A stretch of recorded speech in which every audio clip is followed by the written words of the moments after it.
bus kitaip. Tai kažkaip tai bus. Iš principo, licėjus yra panašus, tai tik žinau, kad bus kitaip. Aš jau senas žmogus ir daug vilčių į nieką nededu.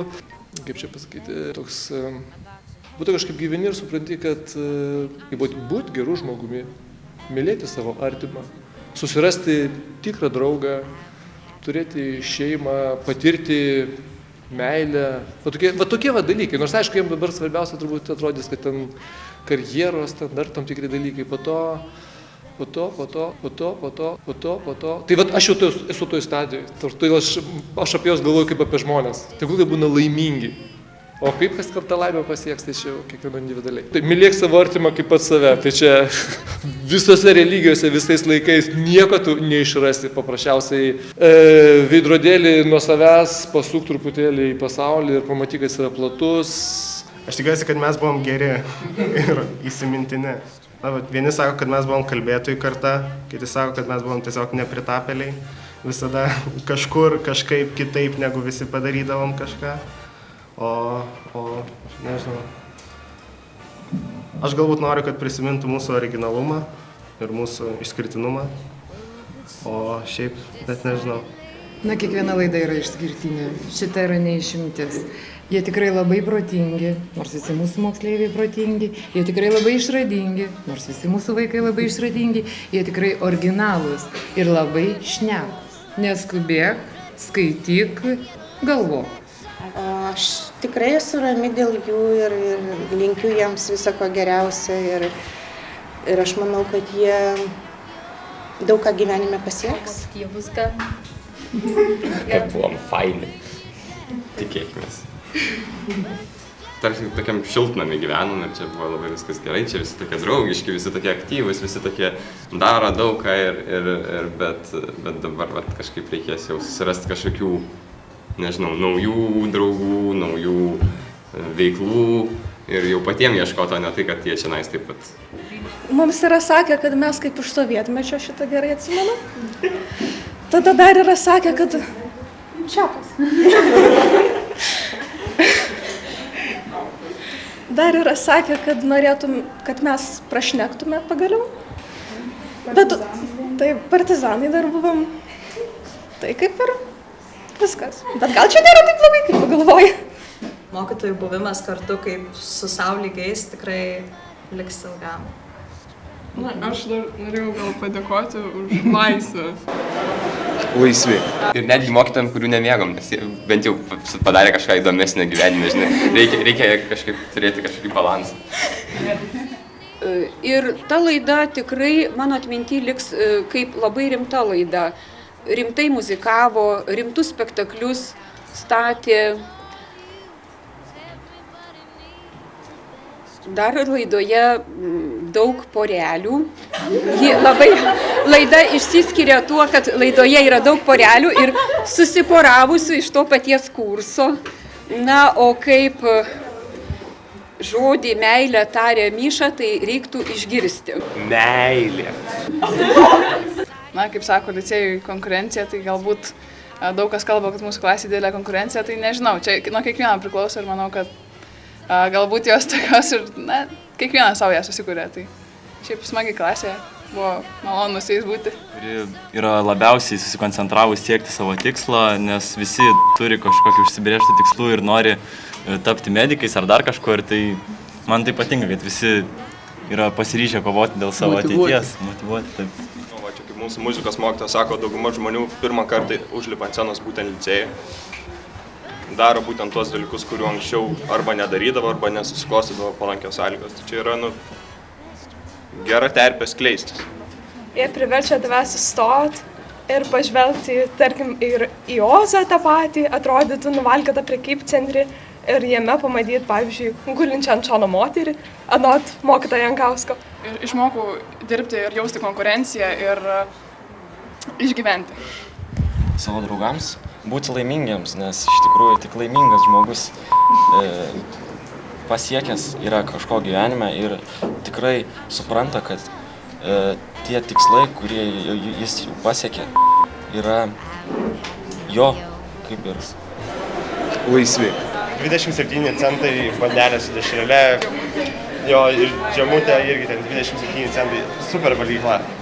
Dėka licėjus aš niekada nebeturėsiu draugų, nes visi man bus per kvaili. Nežinau, aš tai atradau salotas. Tiek salotų nesu valgęs. Ir mes pridarėm labai daug visokių renginių, kurie tikrai buvo išskirtiniai licėjaus kontekste.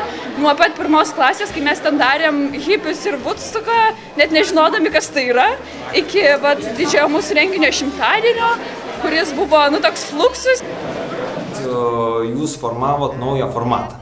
Tai man tas labai svarbu. Turėti savo hobį ir negailėti šiai veiklai pinigų. Visam gyvenimui ir tą skirti. Ir išlikti tokiais, kokias buvo, savikritiškais ir tikslo siekiančiais. Tai mylit jūs? Myliu, nes tai yra mano vis dėlto auklėtiniai. Ir visų pirma, nes juos dažniausiai prisiminsi. Kiti galbūt, kitų pavardės vardai išblėsta, žymiai greičiau, o auklėtiniai be abejonės ilgam, manau, išliks. Labai motyvuota, labai siekianti aukštimų, perfekcionistai visi. Ir žodžiu, taip, laida, kaip ir visos kitos laidos, bet sakau, tokių ypatingų perliukų turėjom šioje laidoje. Taigi atrasti save ir įsiklausyti savo vidinį balsą, aš manau, turbūt mano būtų pagrindinis palinkėjimas kiekvienam abiturientui. Prisiminkit, kaip per šokių maratoną mes, Jolita Milaknienė, aš anglystės šokom gale salės. Taigi, iš tikrųjų, kai pagalvoju 19 metų, aš būčiau sakiusi, oi ne, tikrai, ką žmonės pasakys, o dabar net nebaisu, ką pasakys mokiniai. Taigi, daugiau drąsos, nebijokite gyventi.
visiems labai.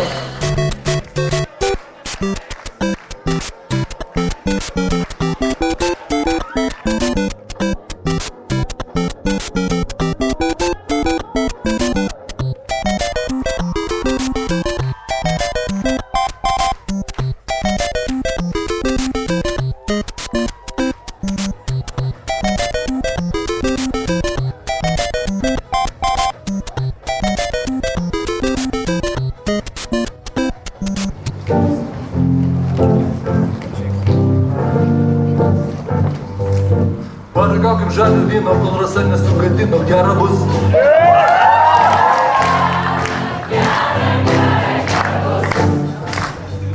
Šiandien saulė įsitikime ir visai nebeskubėkime į namus.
pasaulis mūsų sutvertas.